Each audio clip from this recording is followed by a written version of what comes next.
In today's video, I'm going to be sharing some tips and tricks on how to stamp as easily as you possibly can and how to get the best transferred image. I struggle with stamping so much, so I wanted to make this video to help anyone out. So the first tip I have is you do not need to use a stamping nail polish, but if you want to, you totally can. I actually don't own a stamping polish because I love using my own nail polishes for stamping. But again, if you want to use a stamping nail polish, feel free.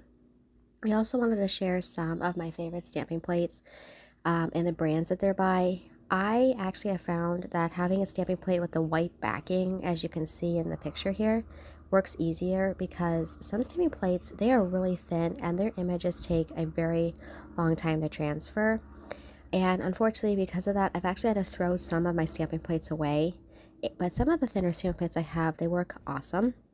Another brand to try out would be this one. I love this brand so much. I have no idea how to pronounce it.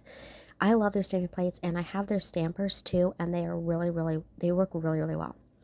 Tip number 2 is not all stampers and plates will work together.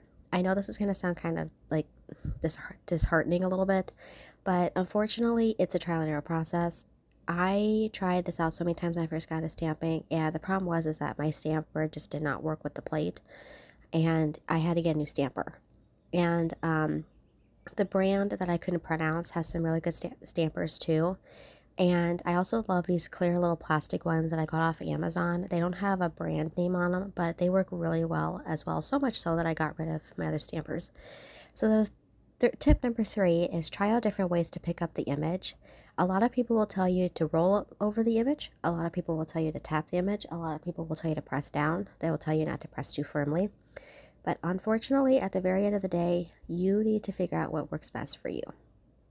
Because what may work for someone else is not going to work for another person, or it may. For me personally, I have tried out every single way of stamping that they say to, and every way works perfectly fine for me. My favorite way is just to do what I'm showing in this video, of just pressing down and picking up the image. But just find out what works best for you and what you like to do better, or which way works best, or the way that you prefer to do it the most. Especially when it comes to very intricate images, again, you're going to have to figure out the best way that works for you.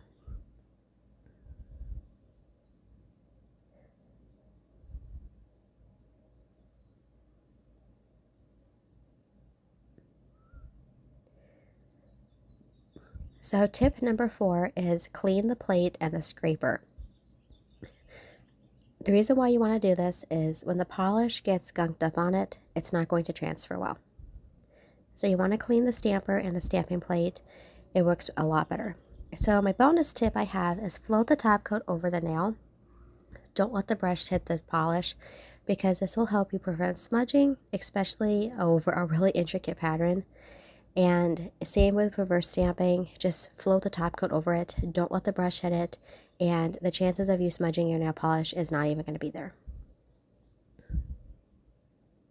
So I hope this video helped anyone out that was struggling with stamping. I know that stamping is a little bit tricky, but you just have to find your rhythm and see what works best for you.